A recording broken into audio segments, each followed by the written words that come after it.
بسم الله الرحمن الرحيم.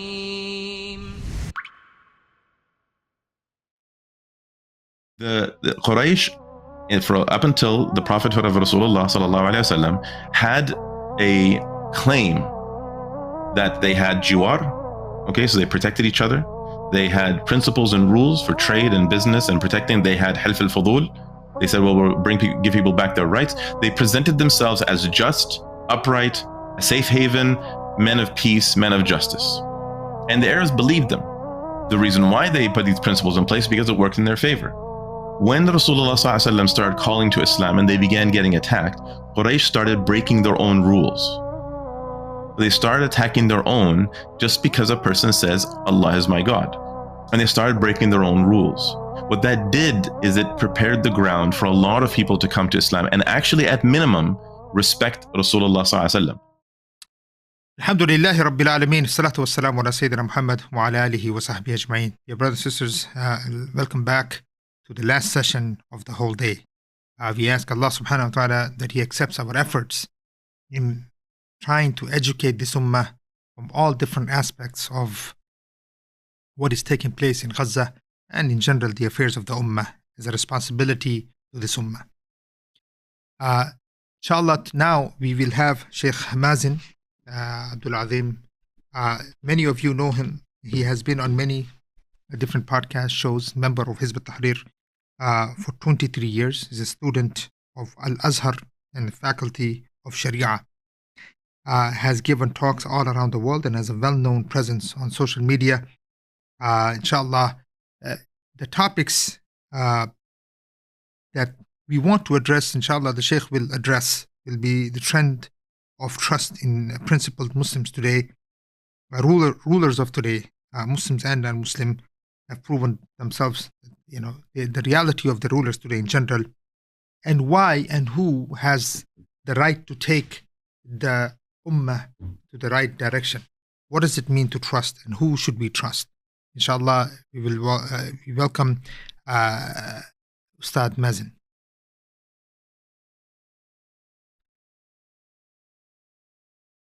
Can you change the name, Sheikh?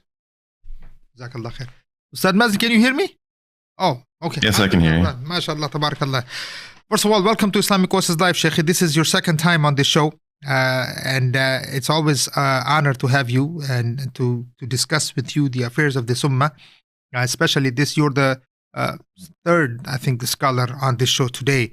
We had Sheikh Muhammad Ghazawi from Gaza, and he's in Idlib. He was on. We had Abu Talha on, and now we have you, again, another scholar on the show. So, Sheikh, obviously you're seeing what we are seeing on the screens, the bloodletting, the bloodshedding, the khiyana, the treachery against this ummah continuously over and over. I'm sure you heard the last brother that was on the show, and the role that Egypt is playing, even to allow a bottle of water to go inside, the kind of bureaucracy that has been created in order to kill Muslims in numbers and put them through as much pain as possible. Hospitals don't have proper resources. They don't have even anesthesia. Population is being moved from one place to another. When they move to one place to another, they're being bombed. And then children are dying. Women are dying. 50,000 women are pregnant, and we don't know what will happen to them. As we were speaking to one of the doctors, he said, look, they are not even a concern right now. They are going to, it's just not a concern. It's a cold case. We don't worry about that right now. We worry about people coming to hospitals in pieces. So, Sheikh, with all of this going on, not a single, it's complete silence from the rulers and from the armies. So, Sheikh, tell us what's going on, what needs to happen, and what is the way forward? First of all, Jazakallah khair for having me. And of course, after A'udhu billahi minash shaitanir rajim, Bismillahir Rahmanir Rahim, wa salatu wassalamu ala Sayyidina Muhammad wa ala alihi wa sahbihi ajma'in. Aside now, I'm going to get to the topic of the rulers and their treachery. But before I get to that, I wanted to talk a little bit about something quite interesting that we have to recognize that's happening. and that is the fact that the world is becoming more informed as time passes. So what's happening is that the world is becoming very involved politically, and they're taking sides on issues that are related to kufr and iman, even though their stand might be an issue of, Palestine, some nationalistic sentiment. They don't know any better.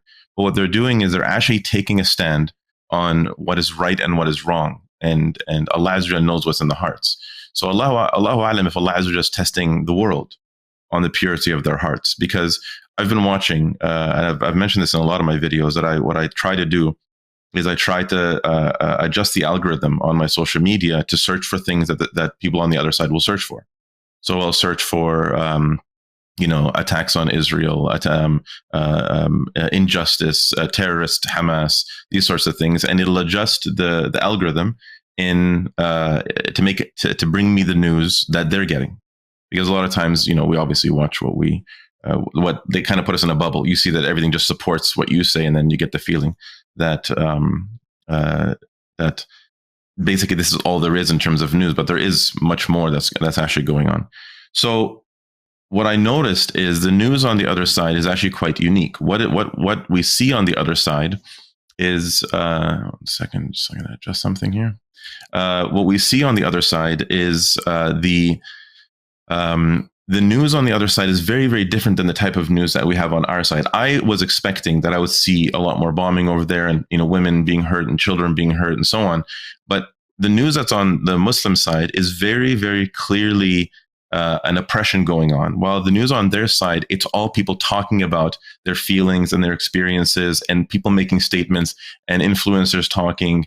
And then you'll see the front of a house damaged, some cars burning, and there's nothing in terms of people actually getting hurt, that people are bleeding, children. There's nothing about children getting hurt anywhere. I haven't found. I've actually been looking for something where some children have been hurt on the other side. There's no evidence of it, no photos, no videos. There might be, but I haven't come across it. It's very, very hard to find. So what I'm noticing is that you have to be either, of course, surrounded by propaganda, or just an insincere person where you're willing to ignore. Because the thing is that even when I'm looking through my stuff, before I tried to switch the algorithm, I was still getting some things from there. So then that drew me to, okay, let me look at what they're seeing so I can kind of understand what are they going through. And so the reality is that it's almost as if this is a test of sincerity. And so what's happening with the whole world is everyone's hearts are being tested. Those who are either they just don't care enough to look into things, so they only see one side, or they're so corrupt that they have an agenda that causes them to look only at one side, right? And they support that side because they have an agenda. Like the Christians have an agenda. They want Jesus to come back, and therefore they're justifying a horrible crime against an entire nation of people, of children constantly being killed and maimed. And I saw a video of a little girl with a bone sticking out from her knee. Just unbelievable videos.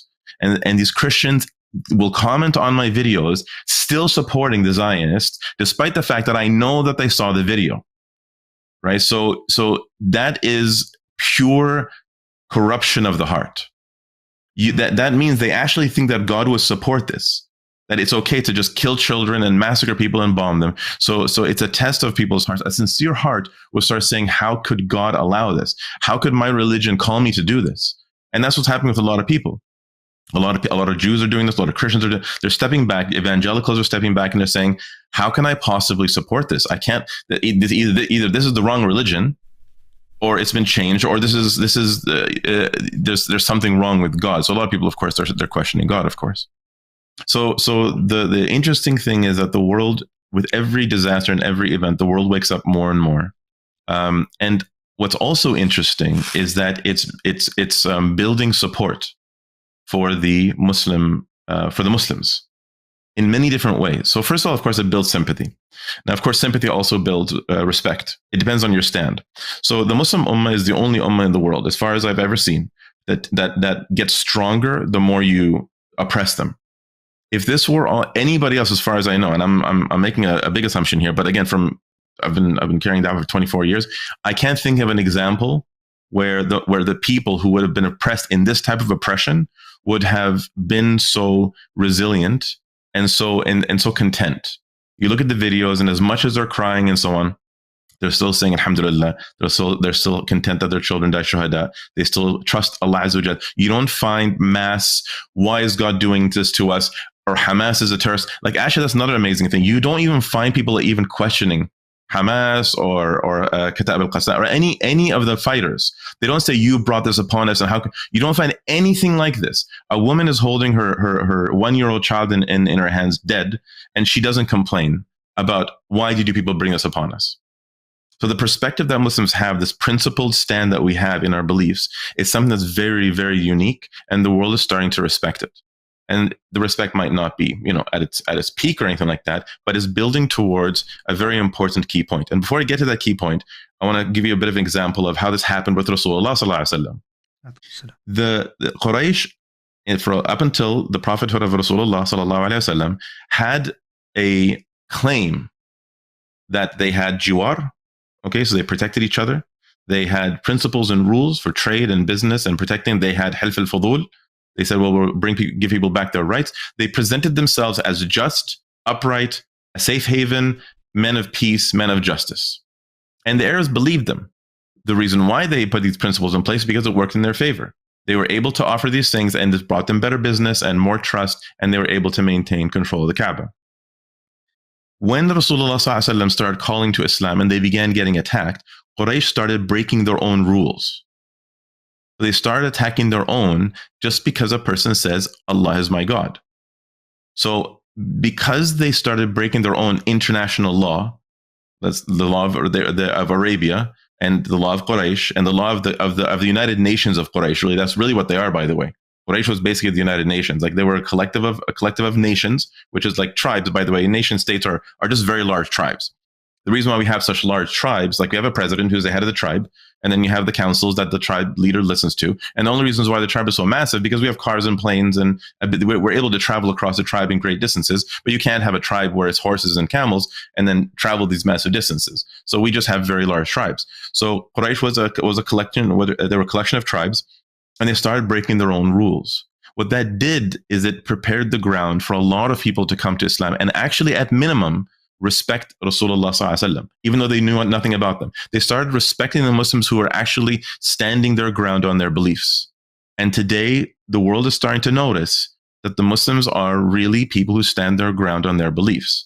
So the principles stand and the courage, like now we're still seeing videos. Still, after all this happening, little children walking up to Zionist soldiers and throwing rocks in their face. There's this really adorable video right now. I think it's from the West Bank. This little girl's holding a Palestinian flag. And may Allah Azza replace all these flags with the flag of La ilaha illallah Muhammad Rasulullah. And she basically she looks like she's like 3 years old.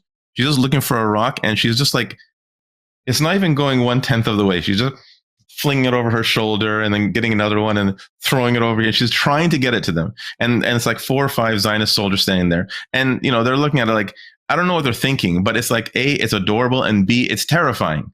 Right. And actually, let me take it back. I think it could be a girl or a boy. When I look at it, I see a little girl, but I think it might be just a little boy, but because it's from behind, I can't really tell. I think it's because his shorts are really wide. So it looks like it could be a dress, but either way, it's a little boy or a little girl.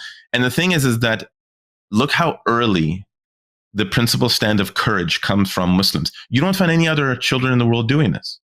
Right? Like, children just run and they play, and kids are scared. And to the point, of course, in terms of courage, it goes as far, of course, as there's videos now coming out of the Zionists. It's hilarious, again, because you really do have to try to get to watch their videos on that side, because there's a video, for example, of a Zionist soldier being pulled on a balcony by his commanding officer, and the guy is screaming, "I won't go. I don't want to go. I don't want to go die." Right. And he's screaming and he's crying. He's saying that as much as we love living, they love defending their land. Right. They love dying defending their land. Right. So he's like, I don't want to go, please. And they're just dragging him as he's begging and holding on like a person being taken into prison, basically. So that's the thing, is that the world is starting to see the difference between, and by the way, also not to mention the fact that the ground invasions are failing. Yes. Right. They keep on trying to come in and they keep on getting repelled. Last 2 have been failed. Yes. They have failed.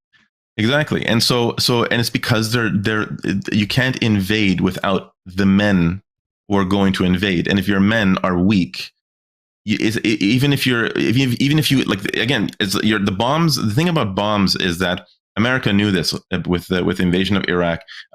Countless wars have proven this over and over. You can't win a war by just bombing and bombing and bombing, especially if the people who you're bombing can just hide from it. Yeah, you just drop as much as you want. 20 years of Afghanistan. 40 years, for God's sakes. Exactly. 40 years also in Iraq. Exactly. Yeah, and so as soon as you put men on the ground, you have to have people who have the will to fight, the vision of what they're doing, and basically courage, right? And if you don't have those tools in your hand, you can put laser, you can put teleporters, you can put all the most amazing technology in their hands, and you have very flimsy, weak people who are holding it. It doesn't matter. I mean, I've always held this belief that, you see a guy drive by in a Mercedes wearing like a very fancy suit, but you look at the man wearing it. And I remember I used to look at some people, and, you can see some people are very low self-esteem, low character. Sometimes, you'll see that. And so I just feel bad for the guy, thinking, like, it doesn't matter how much you surround yourself with stuff. You still have to wear it. You still have to drive it. You still have to hold that gun, right? If you're a weak person, you still have to go in there as you. You can't send in a robot. We don't have that yet. So the world is starting to build respect and sympathy for them. The sympathy is because they're seeing that really we are being oppressed, and the respect is in how we're handling it. Right? We're not for even calling actually for the extermination of the West, and the people are actually just focused on trusting Allah Azza wa Jal and calling on our armies to protect us and so on.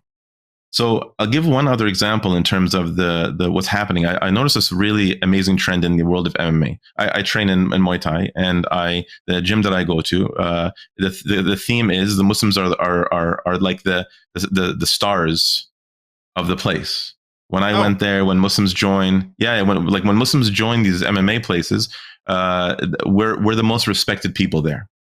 Really? Right. And it's because of Khabib, and it's because of the mentality of Muslims. When I first started training there, I remember the trainer is a big, huge Russian guy. I like him a lot. He's Orthodox, like Russian. And again, he won't put up the Zionist flag. He puts up all the Muslim flags. Obviously, we know that's not right, but the sentiment is very nice.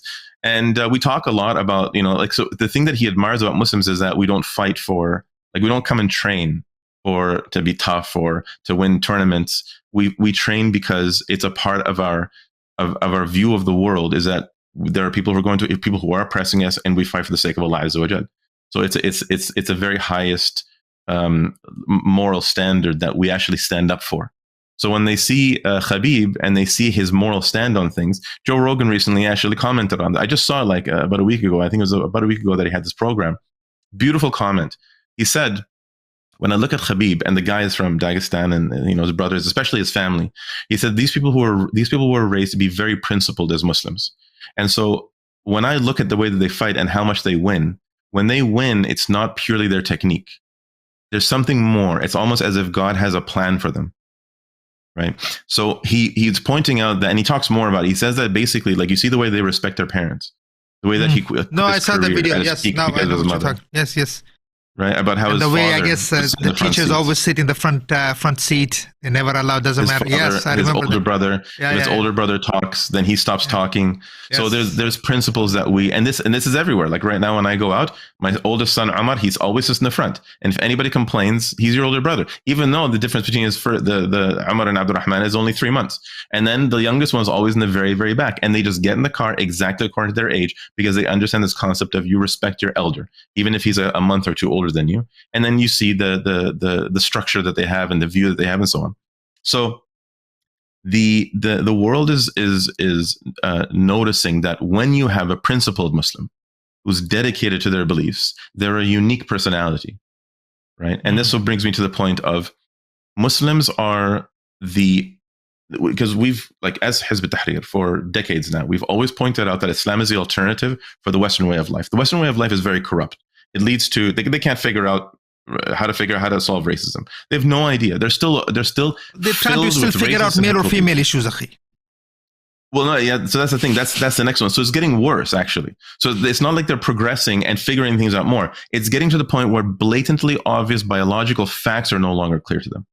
So they are a society that has no idea how to solve anything. They can't solve depression. They can't solve poverty, right? Like, I remember I saw a leaflet years ago, I think it was about 12, 13 years ago, I saw a leaflet that was titled 18 million homeless people, right? And when I read it, I was expecting to read about Iraq, because at that time I was thinking about the poverty that was going on in Iraq with the sanctions and the damage and leftovers of what had happened. And it's 18 million people in the United States who are homeless, right? That country has 18 million homeless people. They can't even solve. Again, I was talking about Flint, Michigan. You heard about the massacre that happened here 2 days ago.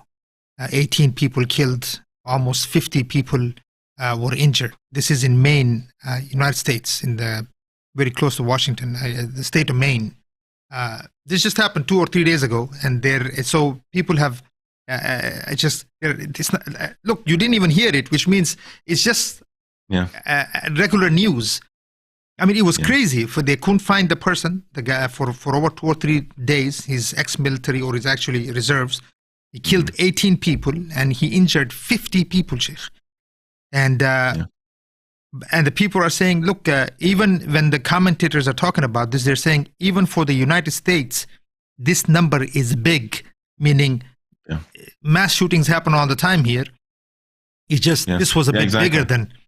Subhanallah. Exactly. Like the very fact that they say even for the United States, because of how much, like, little children go and kill little children. What psychological mess do you have to set up in your country for a child to feel like, we're talking somebody like 12 years old, 13 years old, grabbing a gun and going to school and just killing people? How corrupt, it's unreal. It's unbelievable. It's so far from anything that we can understand because of what we build in our children, that it's almost like it's another planet, basically.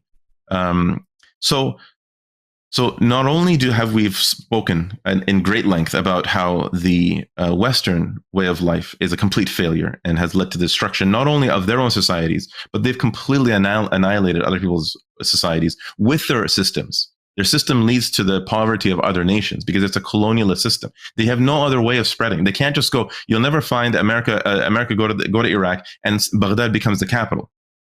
It just doesn't happen. Like, the Muslims went to Baghdad and they defeated the second largest empire in the world, which was the Persians.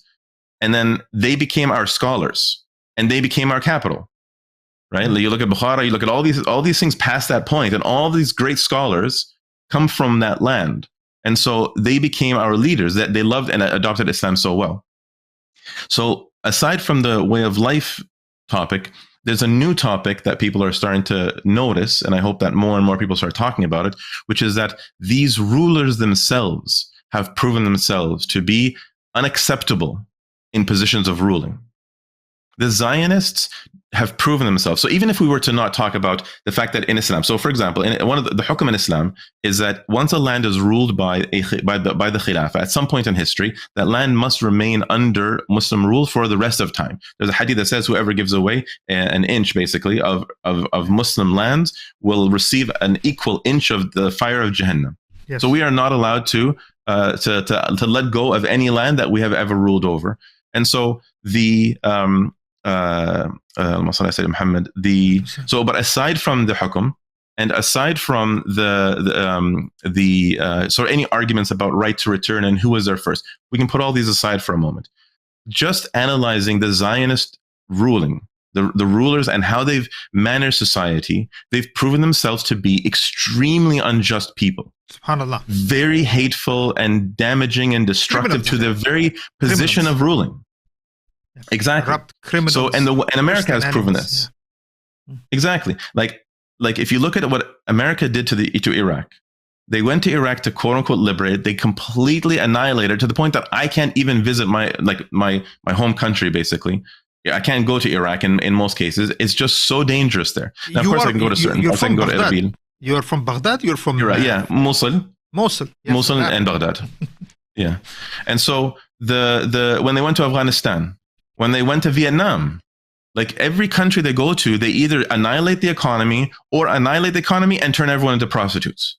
Yeah, right? They annihilate the economy, they annihilate the morality. They're so immensely unjust. They've proven themselves to be untrustworthy and unreliable, and therefore the world should understand that they don't deserve to rule. They're like criminals who are put in charge of a bank.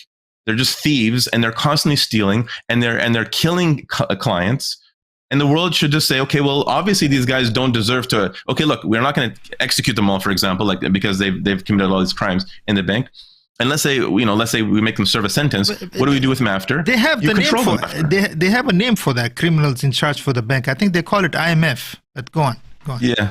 Oh, of course, yeah. And so, but even in an example, like in a very practical example, if you put a criminal in a position of responsibility, like let's say you have a child molester in charge of a school, right? If you realize that there's this organization, and you find out this organization has been in an organized manner molesting children in schools, and they put in principals and teachers and so on, what the society would do is they would remove them from that position and never allow them into a position of authority where they can hurt anyone ever again. And so then the question is, who can replace these rulers? Right. So again, and by the way, like this extends to Britain and France and Russia and China and Australia and of course our own rulers. So even if you look at the example of Egypt, the treachery of Egypt specifically is the worst of all the rest. They are standing at a gate that we're not talking about open the gate to let them out. We're talking about open the gate to go in. All they would have to do is just put in their troops and say, look, even if the El-Sisi is still in charge and he's saying, I want to maintain a relationship with the Zionists. Okay, he's a sellout, he's a traitor, but he'll say, you know what, but I won't allow you to just massacre the people. They just send in their troops and put a perimeter around Gaza.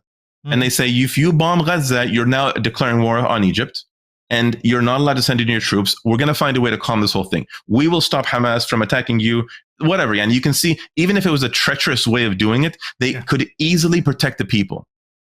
These are rulers who are traitors to their people and to Islam. Like, even if it wasn't even an Islamic issue, they've betrayed their neighbors, they've betrayed the region. And as Muslims, of course, above all, they've absolutely betrayed us, all the rulers. You see Mohammed bin Salman, you see you see what's going on in Iraq. Erdogan is at the very top of the list of hypocrites in this whole entire thing, because he's the one who's memorized Quran. He's the one who says the Quran is our constitution. He's the one who he goes out and says a statement. And basically what he says to the Zionists, you must stop what you're doing or else. And then he comes back and makes another statement. I said it, and I said or else, and now this is the or else. No, and then he goes to Netanyahu and makes the biggest trade deal possible.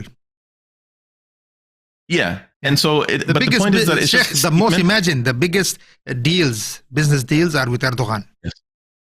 Of course, the record break, like he broke records with his trade with the Zionists while the BDS movement was taking place. So Allahu Alam if it was intentional, but at least what we see is the BDS movement was dropping the economy, and you see Erdogan increasing the economy, and it counteracted it to some extent.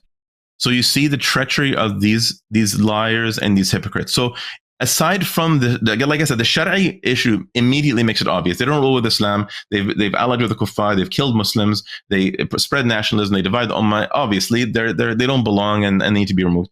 But just even from a non-Muslim perspective, the world can see that these governments are criminals by the definition, by a non-Muslim definition of just a rational, logical assessment of what is considered to be justice according to human nature. This is unjust. The Zionists are unjust. They have streets where Palestinians are not allowed to walk. Right? When Muslims ruled, if you analyze the Muslim history, you'll find that Muslims ruled with immense justice. Now, the problem with this argument is people say, well, look at Daesh, look at ISIS, look at this and look at that, look at this in Africa and in Asia and all the different movements and those who kill people, and you'll see it in Algeria and elsewhere.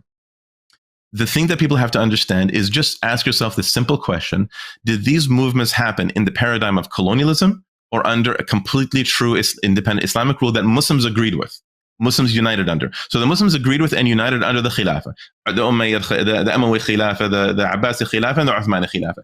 Everybody during that time was under them, whether there was some breakaway states and stuff like that, but that didn't change the fact that everyone were in agreement that these were actual Islamic governments. when you look at these movements, they're very, very small movements. Taliban, for example, doesn't claim to be a khilaf in the first place. So that's, okay, you can set that aside. And then you see, for example, Daesh. Daesh is an example of where literally 99.99 and then a few more nines of the ummah rejected them. Because we as an ummah have a decent idea. Okay, aside from the da'wah carriers who know exactly what a khilafah looks like, the ummah generally knows what a khilafah is. During the time that Daesh came out, and a lot of people were kind of asking, is this really a khilafah?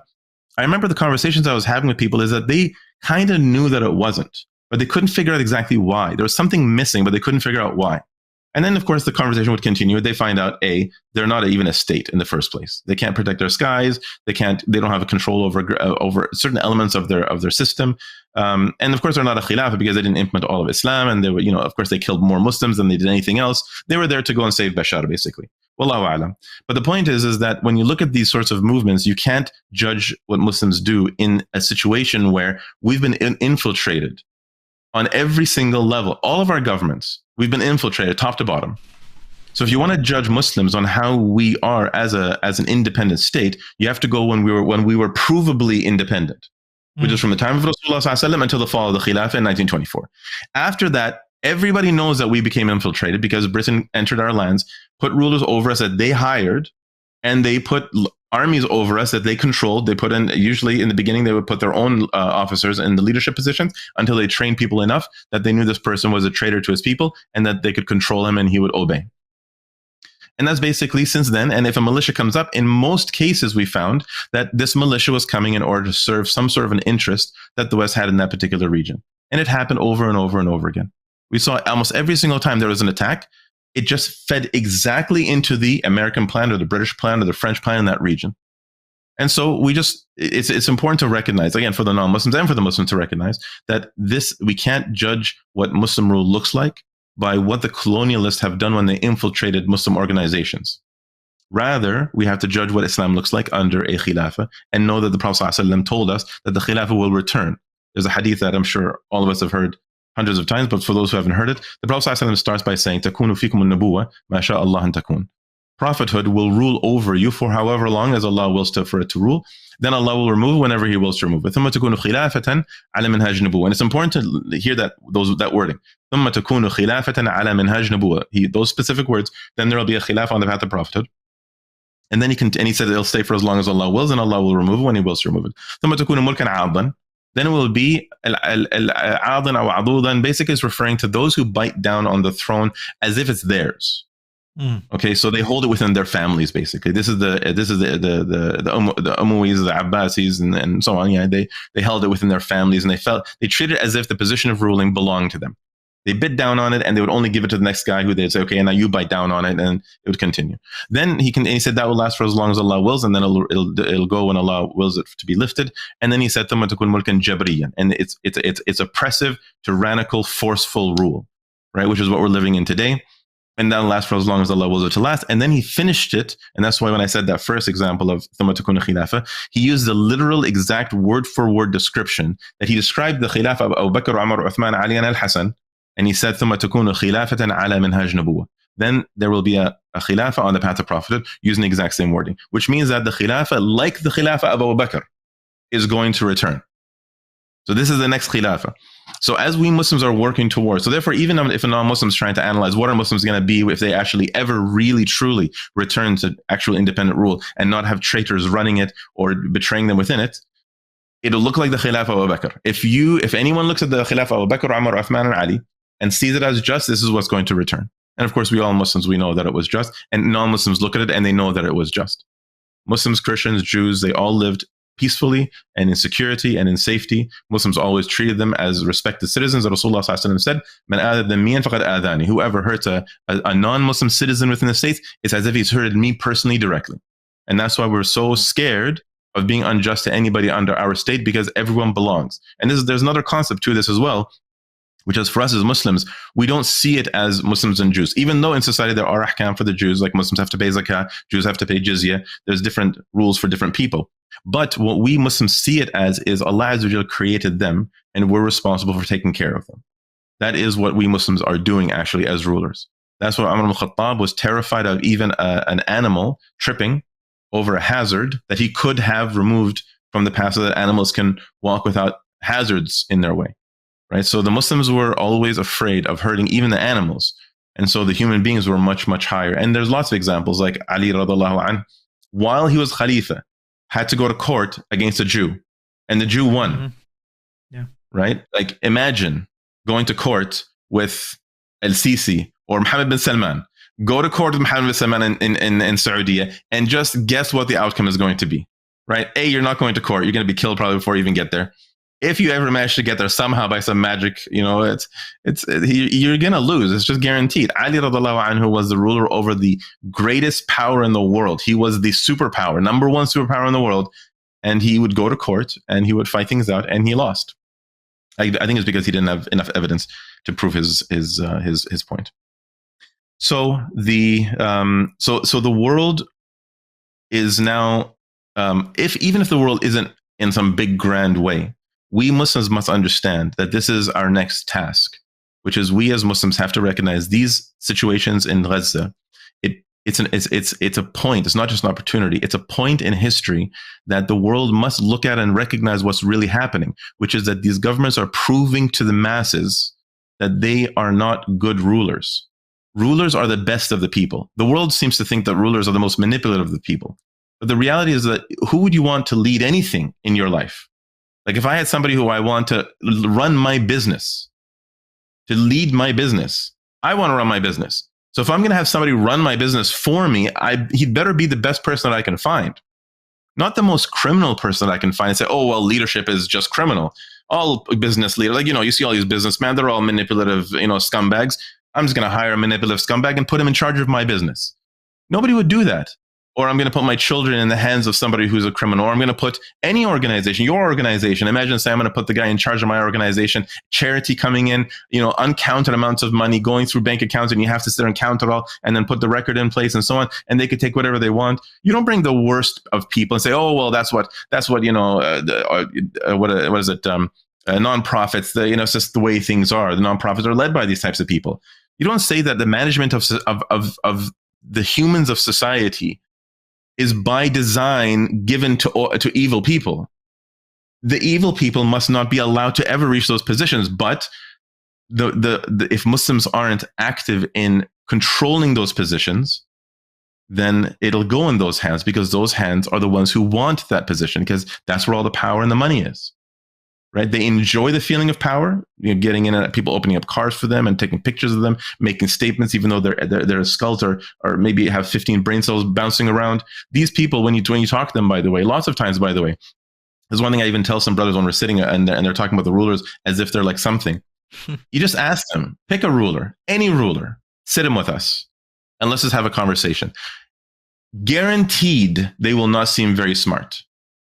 Guaranteed they will not be very impressed. Now, of course, because it's such and such ruler sitting with us. No. Let's say he wasn't the ruler. He's the same person with the same intellect, but he's sitting with us and just talking. Erdogan would just be some simple old man. Al-Sisi would be a complete fool. Yeah, Mohammed bin Salman would be an absolute clown. If you actually listen to him and the way he laughs. Looks high. Most of the time, he looks high.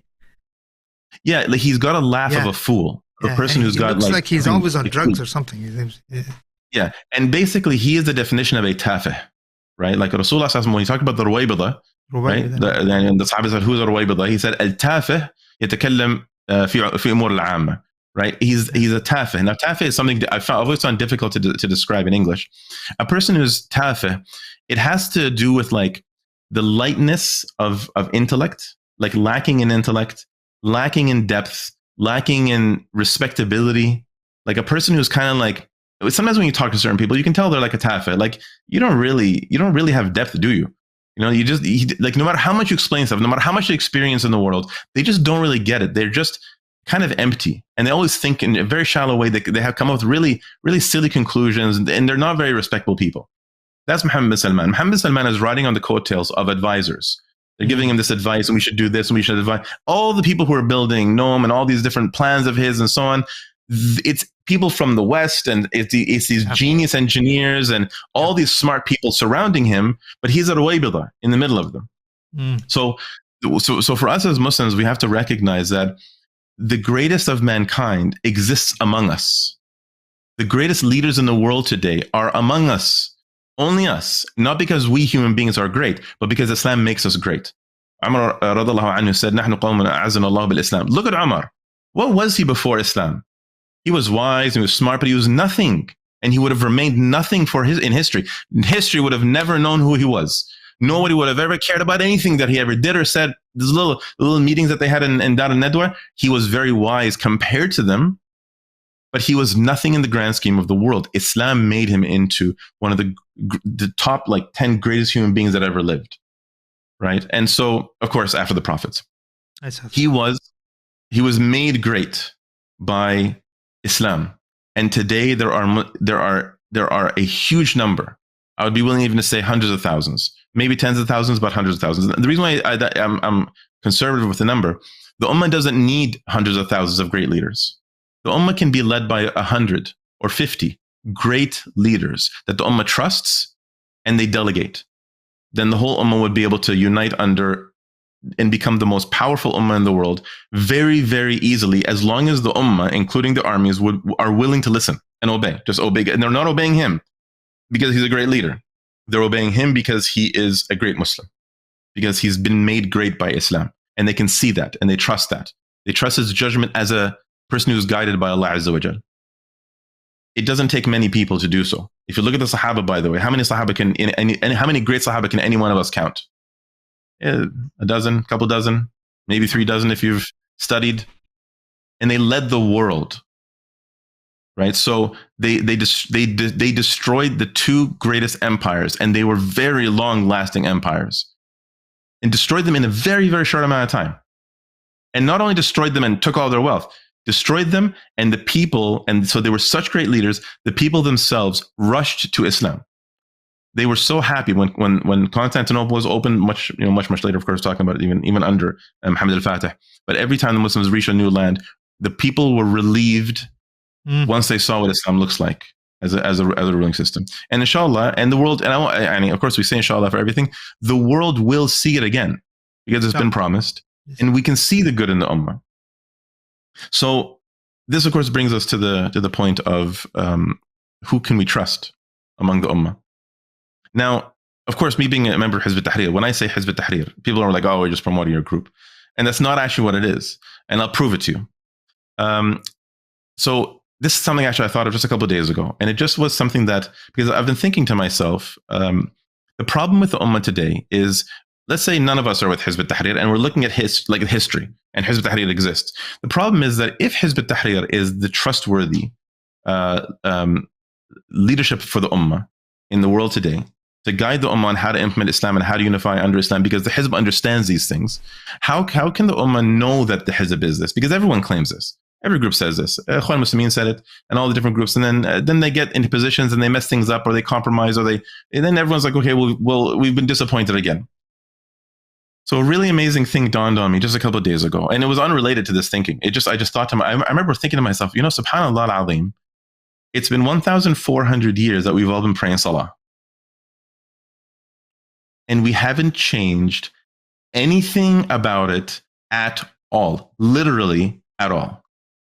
The 4 madhahib for salah have not changed in any way, shape, or form, despite the fact somebody might say, well, it's like saying la ilaha illallah. No, it is not. These are ikhtilafi issues. The reason why there's 4 madhahib is because these are not qat'i issues, meaning absolute, definitive, no questions asked. No, these are dhanni issues, meaning that there's room for interpretation. So if there's room for interpretation, there's room for arguing, and that means there's room for anybody to come and dump their opinion into the basket. And if that's open, every religion has suffered generations of changes until everyone looks like they're praying differently. And so the question is, why haven't we changed? What is special about how we work as an ummah that makes us so reliable in holding on to, for example, just one example is salah. Again, 1,400 years, it's insane. When you really stop and actually ponder, the more you think about it, the more crazy it seems. 1,400 years, generation after generation, and now it's in multiple languages, have been retranslated thousands of times, and yet everybody, East, West, new converts from China and Japan, everyone's praying the exact same way, and nobody has changed a single thing. And the reason why is because we know our evidences. We know exactly what the evidence is that we're following. We know exactly what Imam al-Shafi'i and Abu Hanifa and Imam Malik and Ibn Hanbal said were the reasons for this particular act. We raise our hands because there's a hadith of the Prophet ﷺ where he said that he raised his hands. The other ones say they don't raise their hands because of Amal Ahl Medina, for example. You find all these different things, and we know because we know exactly every single thing, literally every single thing in the ibadat. We know the reasoning behind it and the evidences and the usul for it and so on. And that's why you can't play with it. The only way you can change something, if somebody said to you right now, change your salah, why are you raising your hands like this? Put your hands like this. Okay, the first thing you would say is show me the evidence for this. Like, we know the evidences that say raise your hand. It says that the palms were forward near the ear. There's lots of specifics. In the things where there weren't specifics, nobody argues about them. People say this is your madhab and whatever, and everyone's okay with it. And then but the things that do have specifics, and the vast majority do, everybody has stuck to it. Like they say like it's written in stone, but it's way more than written in stone, because writing on stone can change. The reason why Hizb ut-Tahrir is reliable as the four madahib, is because Hizb ut-Tahrir knows the evidence for every single thing that it claims. That's the difference.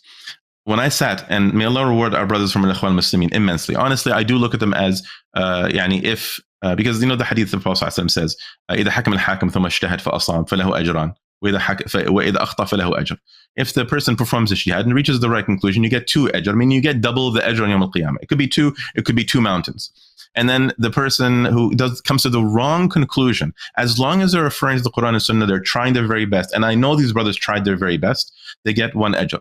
We know that the Ikhwan Muslimin, and honestly, I've been all around talking to the senior members and people who used to support them and organizations and MAC and so on. They all recognize that the Ikhwan project has failed, and now they're kind of resigning themselves to building schools and continuing their projects, which they're very, very good at, and you get great ajr for. But their project to establish an Islamic State is basically dead because they see that their methodology was wrong. The problem is not that it was logically wrong. The problem is I've had debates with senior members. I remember when I was in London, England, I sat down with one of the senior members of Al-Ikhwan Muslimin, and we had a long, drawn-out debate about one point, which is, he said, I agree that we should have a group, we should change public opinion, we should remove loyalty to the rulers, but I don't agree with talab nusra. I don't believe that seeking nusra, and subhanAllah, how interesting that event was in my life, because I saw what happened to Muhammad Mursi, rahmatullah alayh, and that debate that I had with that one brother, that leader from Al-Ikhwan Muslimin in England, it applied exactly to the reason why Al-Ikhwan Muslimin failed in Egypt. They did not have an evidence for the idea of entering government and gradually implementing Islam.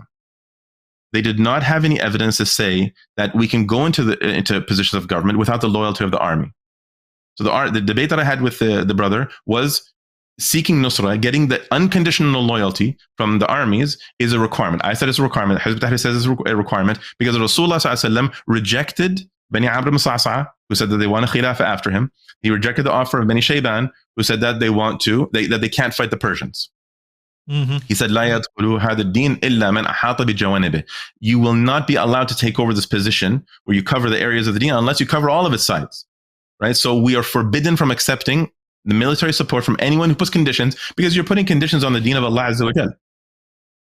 So when you look at all the groups, there's lots of gaps in the evidences. They might have general principles, and we know because Islam calls for general goodness on maqasid and so on, but these are huge gaps because you can't answer where is it in the seerah of Rasulullah that indicates that this is how you establish a state, that you reach power. He could have reached power. He refused to reach power unless it was 100% of Islam or nothing. It was all or nothing. But these brothers said, no, we can get with something and then we can gradually.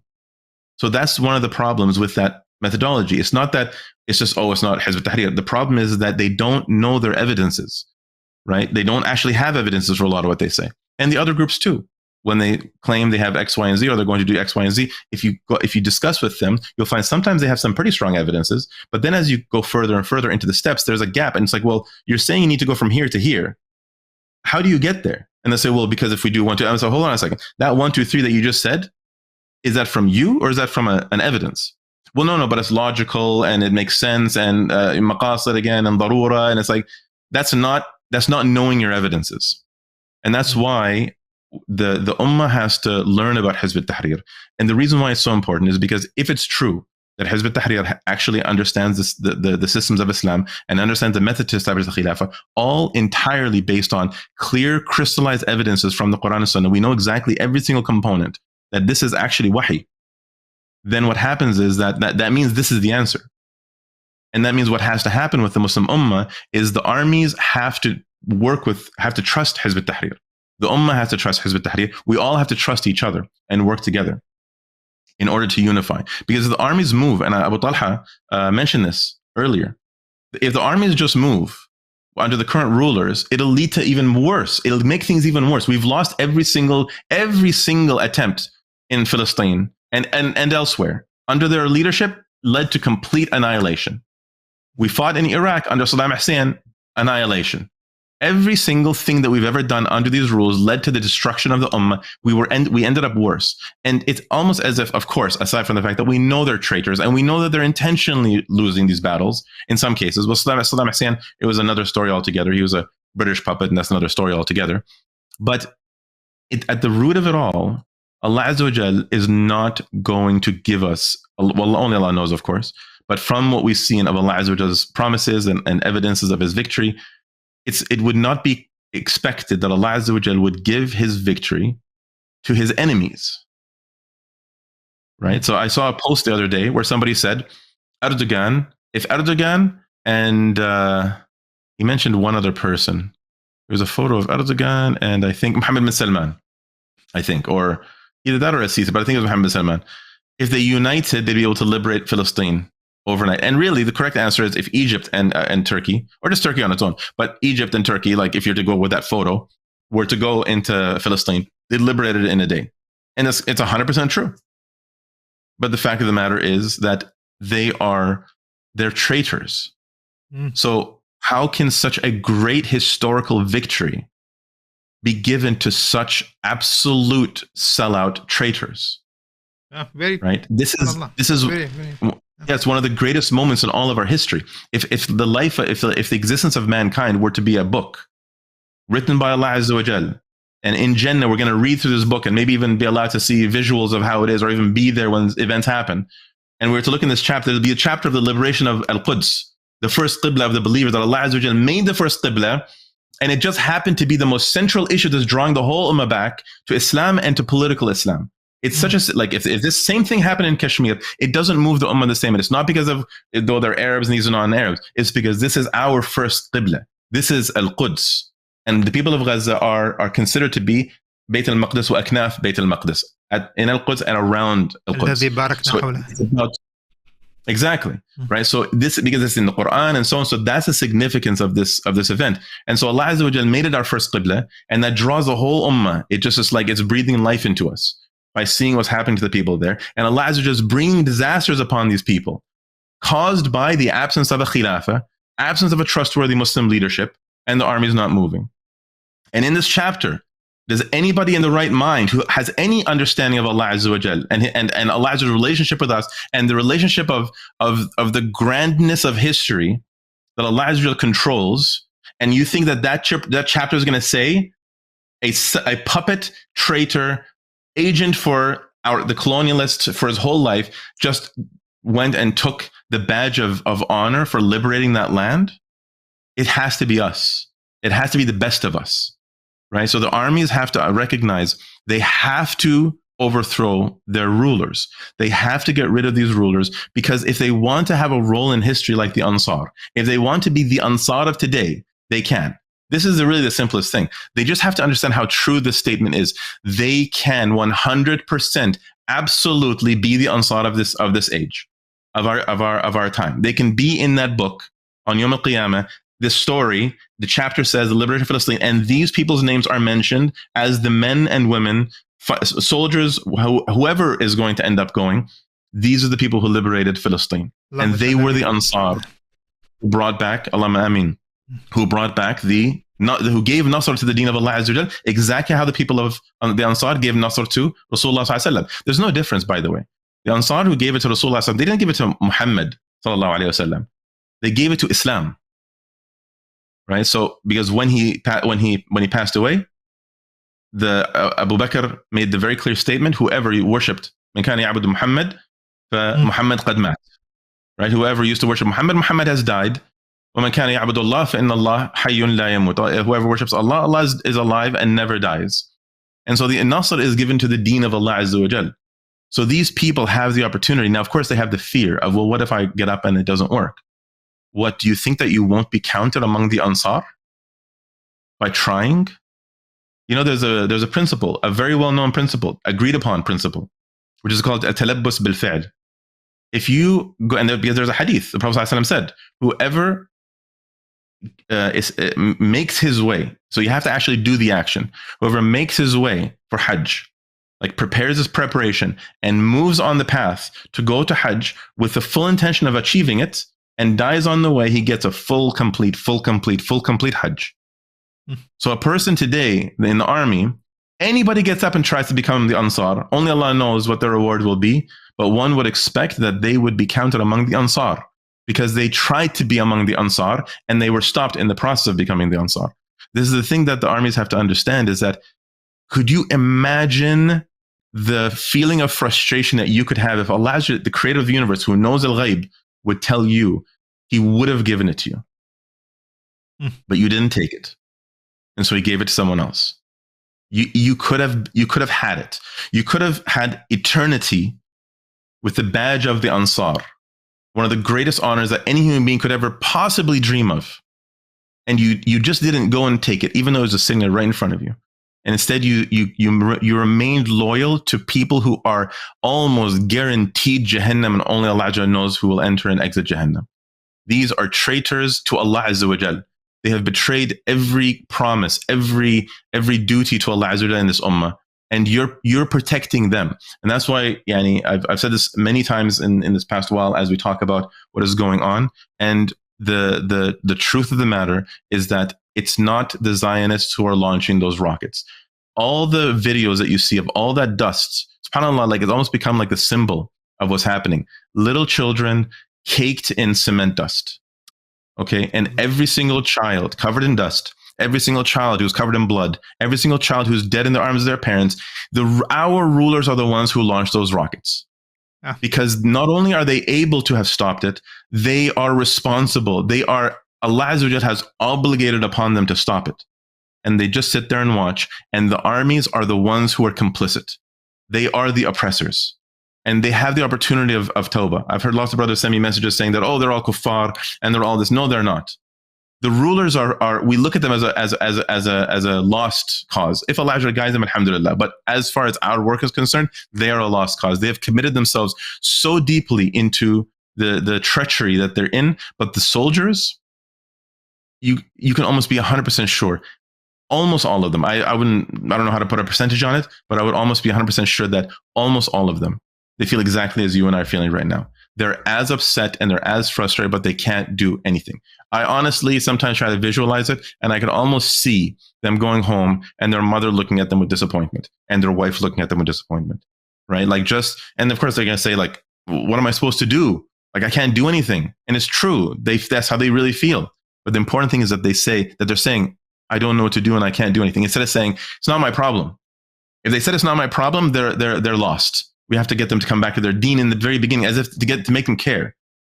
But I would imagine even in Egypt, if you were to walk through the ranks, you would find that they are miserable and angry, but they know they're soldiers and they're not allowed to move. Only Allah knows what's truly going on in the ranks. But at minimum, we know that we're closer today than I've ever seen the ummah since the fall of the Khilafah to gaining the Ansar of our time. We don't know where Allah is going to bring it from. We don't know what hearts. Remember, this is another interesting, really amazing part of the seerah is Allah Azza wa Jal almost always, and I don't want to say always because I haven't looked at every possible example in existence, but I would say almost always gives us things in a way where he reminds us that it's him, not us. Now, unless he doesn't want somebody to be guided, he'll increase them in wealth and in arrogance and push them deeper into Jahannam. That's who Allah has given up on. But if we're talking about ourselves as an ummah, and Allah wants to honor us and he wants us to understand things properly, victory is given to us in, like, if you look at the Battle of Al-Khandaq, where did victory come from? A storm, right? Like, it was a lost battle. They should not have won it. But Allah Azza wa Jal just says, put in the effort, and the victory will come in something you didn't even do. You didn't prepare some, low, high pressure in the sky and bring some sort of a tornado. You didn't do any of that. Rasulullah Sallallahu Alaihi Wasallam did not even really consider Al-Aws al-Khazraj as any sort of reasonable option. They were killing each other for generations. They were the laughing stock of the Arabs. They were the laughing stock. People laughed at them because the Al-Aws would go run into Al-Khazraj, kill a bunch of them, take their women, and go run back. And then the other side would come and kill some of them and go run back. And it was just like, if you were to watch these, say, what are you people insane?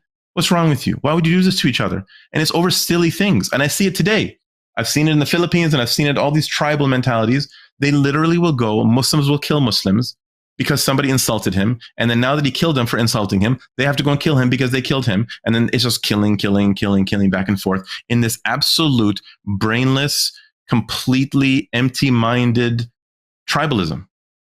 And that's what Al-Aws al-Khazraj were. So Allah Azza wa Jal chose, because only Allah Azza wa Jal knows what's really in their hearts. Maybe there was a purity in their hearts, and there was obviously a purity in their hearts that Allah Azza wa Jal preferred over other people. Or it could just simply be, He simply chose them and guided them to remind us that even if, as the ayah says, وَلَوْ أَنفَقْتَ مَا فِي الْأَرْضِ جَمِيعًا, even if you spent everything, and this is subhanAllah, again, it's sometimes you got to take a pause with the wording of Allah Azza wa Jal.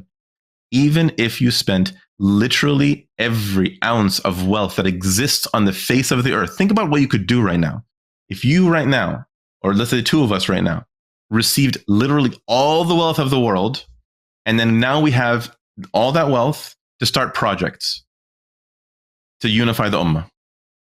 We can bring brotherhood. We can do centers. We can do the biggest mosques. We can do all sorts of activities for the children. We have an unlimited amount of money. We have literally everybody working for us, generating more money. There's no end in sight.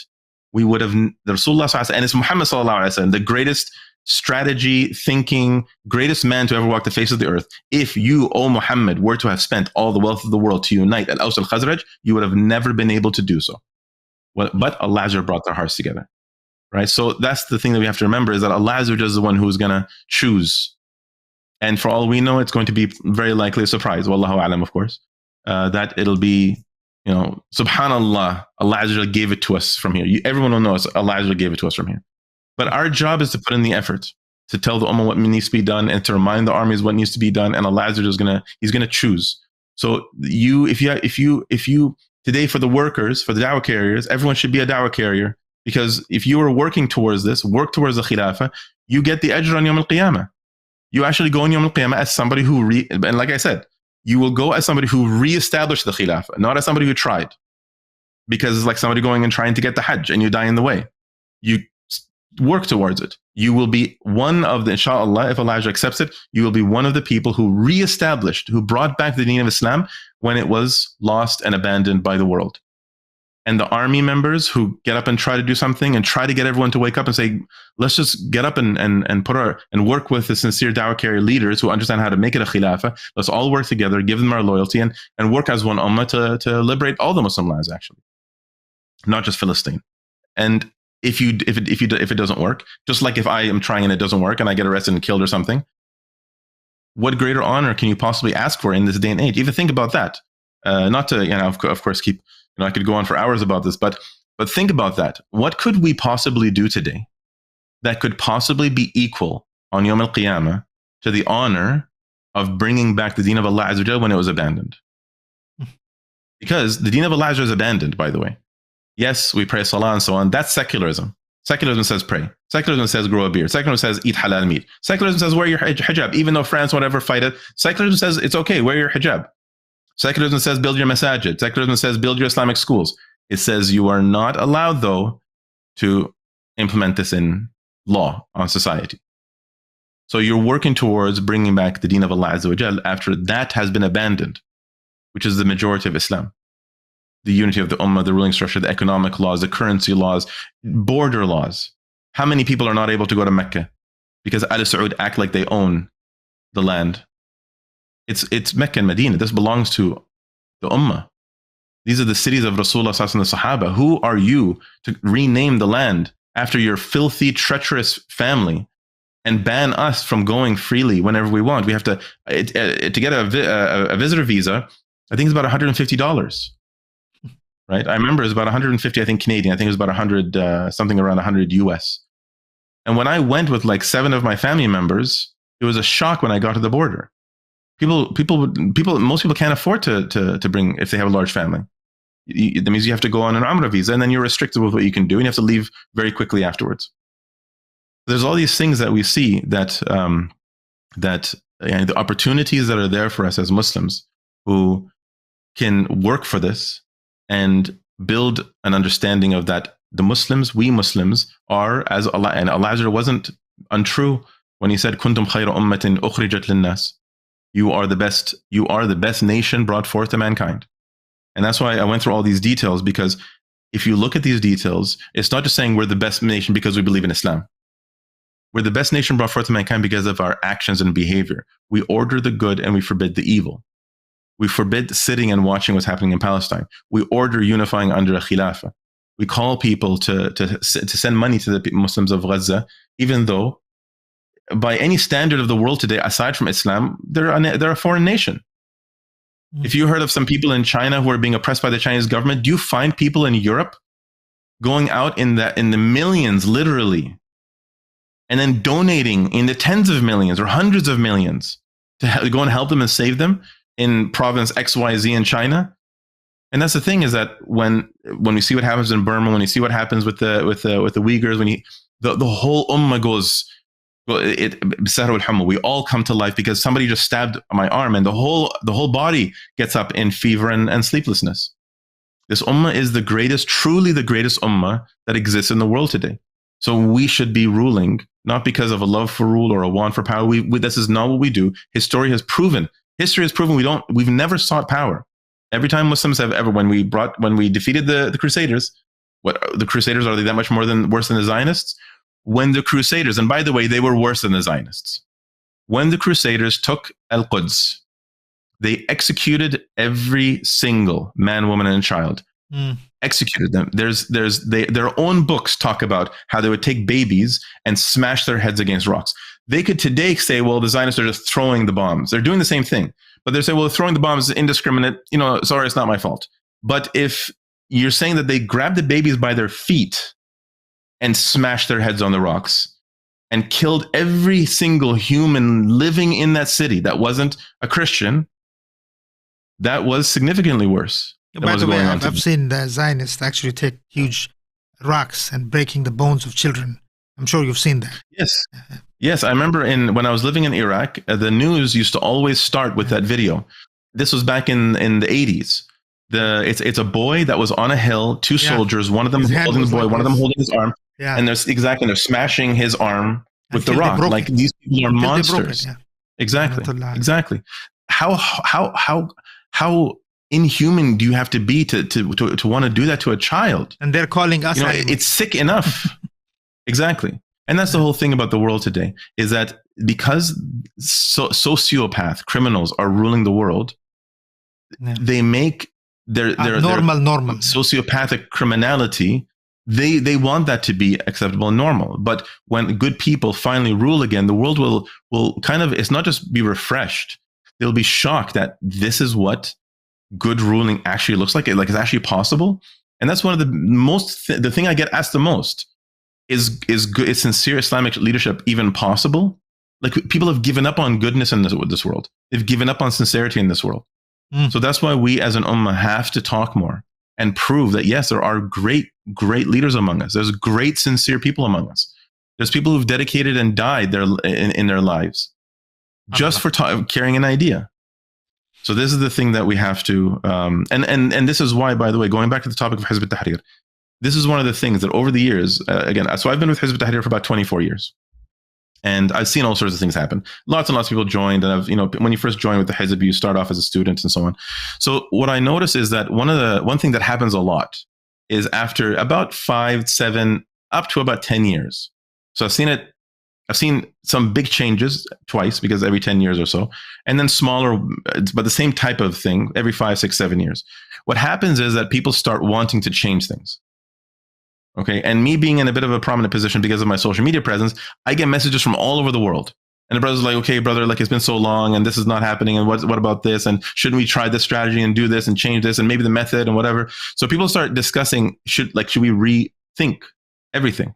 And so I'll discuss with them. And I'll say, okay, fine. If you want to talk about strategies like leaflets or videos or whatever, these are all open for us to change because these are not wahi.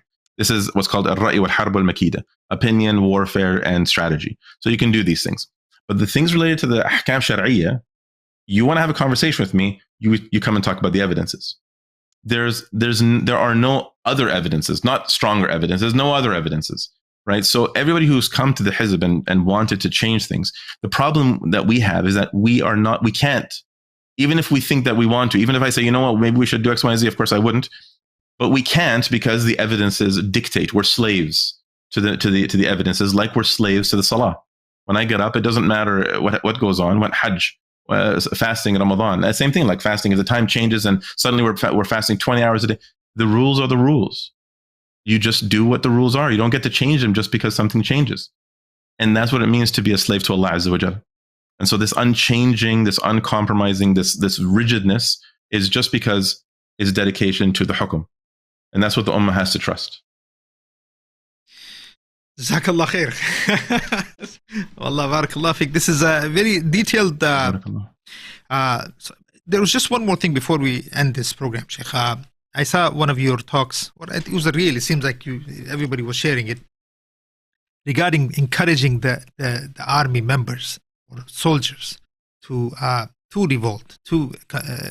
And you were saying that it's always that fear that maybe not everybody's thinking the way I am, meaning they're all seeing oppression and they're seeing the kind of fasad and bloodletting of the Muslims that's happening, and they want to act, but then they realize I'm alone. But then you mentioned something that if you're not alone, there's many thinking the way you are, but somebody has to move. Mm-hmm. So this is, if you just want to take maybe a minute just to talk about that before we end the program, because I want to end it on this idea that, and you spoke about it, of course, the Ansar, that today an army can actually take the role of the Ansar and reunite the whole Ummah, and of course, all of these discussions that we've had throughout the day. But just the idea of that fear that somebody wants to make the move, but fears to make that move. Yeah. So, there's two things about that. One is I'll give you the story again in the reel that demonstrates the mentality that they create within the army. So the story is the current Amir of Hizb ut-Tahrir. His name is Sheikh Ata Abu Rashta, and he was imprisoned many times throughout his life. And during one of the times that he was imprisoned, and by the way, this was a story written by a jihadi who hated Sheikh Ata. Okay. So this was a person, he hated Hizb ut-Tahrir, and he ended up respecting the Sheikh and ended up respecting Hizb ut-Tahrir a little more. When he left, he was still a jihadi, but he wrote his memoirs in prison. And in his memoirs, he wrote about Sheikh Ata. It wasn't Sheikh Ata who came out and told the story and we're all just, spreading a story. This is a guy who doesn't like Hizb ut-Tahrir, or because he believes we should just go and fight and that's all we should be doing. So I'm not sure if he's changed by now. It's an old story. So he wrote that when he first came to the prison and he saw the Sheikh would, he used to verbally abuse him and mock him and say, you Hizb ut-Tahrir, just talk and all this kind of stuff. He was quite disrespectful. And then he said, after some time, that the Sheikh became known for being a very, very good teacher in Arabic. Now, one thing is that the Sheikh actually has a book called Taysir al-Wusul ila al-Usul. It's a book on Usul al-Fiqh, and it's a very, very easy book. Like, I've read Usul al-Amadi. It's a nightmare to read. It's a nightmare. Like, you have to, it's like the worst workout you can possibly imagine in trying to put ideas together. He'll actually start, like, the book will say, as for this one particular principle, there's 3 things related to it. There's this and this and this. The first one, there's 4 principles. This one, there's 3 principles plus 6 sub-principles. And then this one, he'll explain one, and then he'll go to more sub-principles. By the time he's done, he's now talked about like literally 30 sub-principles. And then he has to relink them all the way back individually until he gets back to the original point. It's just so complex and so difficult to absorb. So this book takes these principles and explains it very, very easily. It's a very good introduction book for anybody. So the Sheikh is good at making complex things very simple. So he's very, very good at teaching Arabic. So what had happened is that now even Arabs want to learn Arabic, of course, because refining your fusha to be able to speak in a very beautiful, refined way is a skill and a talent that you can live your whole life dedicated to it, and you'll never reach the bottom of the ocean. Reason being, the Quran is the peak of eloquence. So it's basically because we can't ever reach it, because the Quran is an unreachable level of excellence. That means by definition you can improve your Arabic infinitely as a human being. It'll never ever stop, right? You'll just get better and better and better and better, and you'll never stop improving because you'll never get to the perfection of the Quran. So that's why Arabs love to study Arabic, because it's just an endless ocean of improvement in terms of your skill and eloquence and improving the combination of words and so on. So they wanted to study with the sheikh. So the guard comes to the sheikh late at night and kind of whispers and says, "Would you mind if I study Arabic with you?" And the sheikh says yes. So the man sits there and studies. Now, of course, because he was a political prisoner, they're not allowed to talk to political prisoners. It's a really big deal. So he sat and he would study secretly because he was the only guard. And then he would leave after some time, after the whatever, half an hour, 1 hour lesson. And then after some time, another guard would come and sit and study with him. And then he would go, and then another guard after some, again, they were talking weeks. It would another guard until just coincidentally, like it was just a coincidence. And all I can't remember if it was all or most of the guards were studying with the sheikh, and they all kept a secret from each other. And the sheikh never told them because there was no need for them to find out anyways, just in case they might get in trouble. So in the end, the memoirs say that all or almost all the guards ended up studying with the sheikh and they didn't tell each other out of fear that the other would betray and report on them. But they were all on the same page. They all wanted to study with the sheikh. They all wanted to study Arabic. They all loved the idea. They could have all sat together. But because they were afraid of each other, and that's what the military and the police do. They make you afraid of the guy next to you, and then the guy next to you is afraid of you. And you're both one ummah united on the same concept. So the problem with the military is this is what they do. They make you afraid of speaking because, well, what if the other guy doesn't? What has to happen is somebody has to stand up. And who gets the greatest level of ajr than the one who breaks the trend, right? The person who takes the first step. Why? Like when we talk about Khadija, when we talk about Ali, when we talk about Abu Bakr, why were they the greatest? Because they were the first, right? The earliest ones who stepped forward are the greatest of mankind. By definition, right? Because they're the ones who risked something that was totally not worth it unless you believe in Allah Azza wa Jal. So that's the first thing. Repeat your question one more time. There was a second point that I wanted to get to. I just wanted to just clarify that, just so that, you know, there is a lot of people who want to make a move. They're afraid to make that move. There's a lot of people, and it comes to da'wah also, a lot of youth, a lot of brothers, they come and they want to learn, they want to understand, they want to study, but then they're scared of this and scared of that. And then in reality, all they're doing is they miss all of the ajr that is just waiting for them in this time. With all of this oppression, all this fasad, all of this bloodletting, all of this killing, all of this oppression that is taking place, this ummah, the youth today, the young and old and whoever, today can be the people who are the means to stopping this oppression. And instead of us being part of that, we are, we are fearing this dunya while there's so much to achieve both here and in the hereafter. If you have last... I just remembered the second point. Yeah, so I remember the second point that I wanted to mention, which is that, so not only should Muslims, and even in the Muslim lands, a lot of times, like even I remember in Iraq, people used to say, beware of the walls because they might have ears. Very common. Right? So you can't even talk in your own home. Right? In Syria, that was the same thing. The exact same method, the same figure or like a parable or whatever. And so so aside from that, the second thing that the Ummah has to understand is that if you want to do something, you have to contact Hizb ut-Tahrir. And as I said, I know that this every time, even when I say it, it comes across as saying, like promoting the group or something like that. But the problem is, like I said, Hizb ut-Tahrir is not like it's not Hizb ut-Tahrir. It's the ahkam that Hizb ut-Tahrir is carrying.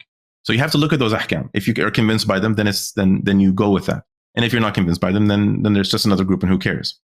So both the ummah and the military if they want to make a move, and in this case that I'm talking about, I'm especially talking about the military, if they're not exactly sure what to do, they can reach out to members of Hizb ut-Tahrir who will go anywhere in the world to come and meet with them, to come and have this conversation, to see what can be done. If whatever, however, in secret, there's all sorts of ways. But the point is that you have to reach out to people who can help you if you don't know how to do it. Because the members of Hizb ut-Tahrir, like myself and others within Hizb ut-Tahrir, we spend the whole day analyzing the situation of the Ummah and what would we do and how can we do it. I've written members who've been in the Hizb for 20 years, 25 years, 30 years, Ahmed al-Qasas and just countless, Uthman Bakhash and so many different members of the Hizb. If you sit with them, they have just literally months worth of non-stop talking, analysis and strategies and understanding. It's not just because it's just something that we just write on paper, but it's because we spend all of our lives analyzing how would we implement this. We've already envisioned everything for more than half my life. I'm 45. This is 24 years. It's more than half my life that I've spent just constantly every single day. And it's involuntary after a while. By the way, when you carry these ideas, and that's why everyone needs to carry these ideas, because after a while, it's like you look at the whole world, like VR, the augmented reality glasses where you have like an overlay and things are kind of like floating. Honestly, it's just like that. You walk around and everything has an overlay of the hukm of Allah Azza wa Jalla, of how it should be.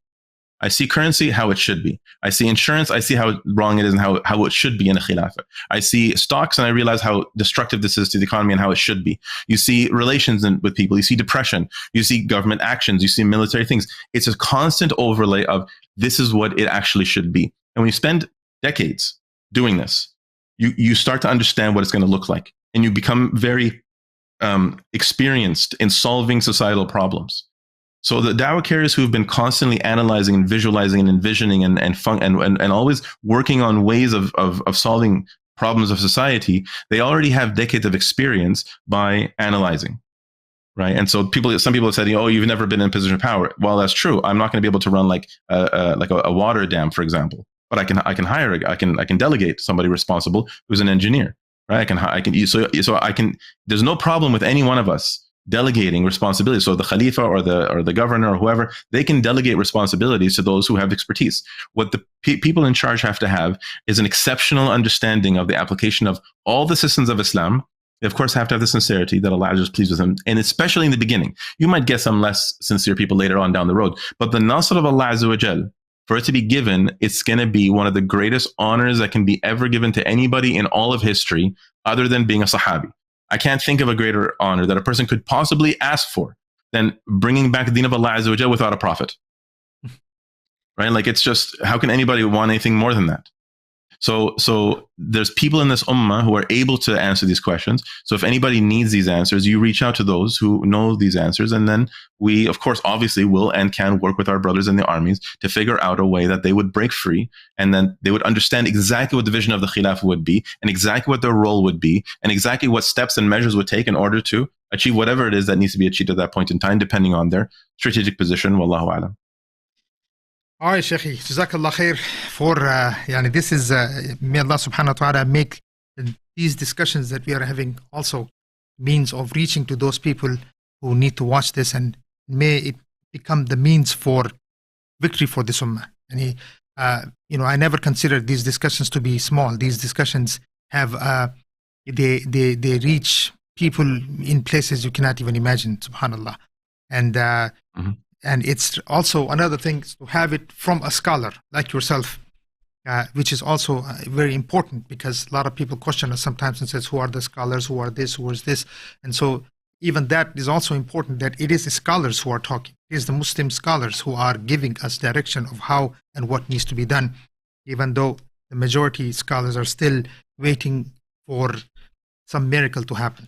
But Jazakallah khair, Shaykh, for your time. And we ask Allah subhanahu wa ta'ala to continue to use you and us in order to benefit this ummah and bring back the victory for this ummah. Jazakallah khair, Shaykh. May Allah accept it from you. And brothers and sisters, Jazakumullahu khairan. It's been a whole day.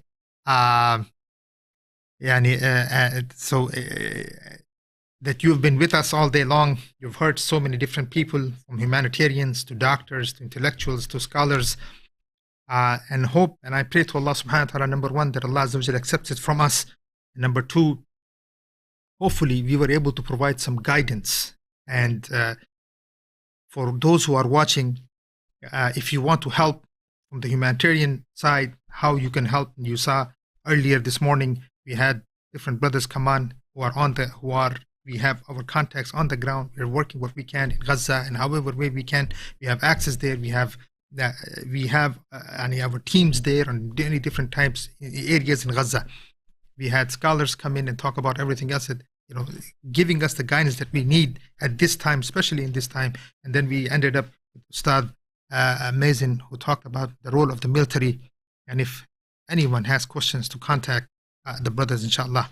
So with that, Jazakumullah khairan for your time for attending, and may Allah accept it from all of us.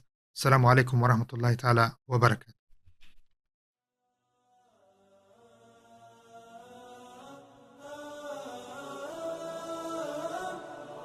لا لن يطول الظلام ديننا لن يضام نحن جيل الهمام نحن فينا عمر لا لا لا لن يطول الظلام ديننا لن يضام نحن جيل الهمام نحن فينا عمر صبح بدا نور ظهر نجم وشمس وقمر ألقى على الدنيا الدرر هذا عمر هذا عمر كل البرايا تنتظر أيامه البيض الغرر كي تستفيد من العبر هذا عمر هذا عمر لا لن تدوم الجراح بل سيأتي الصباح نحن أهل الكفاح نحن فينا عمر لا لن تدوم الجراح بل سيأتي الصباح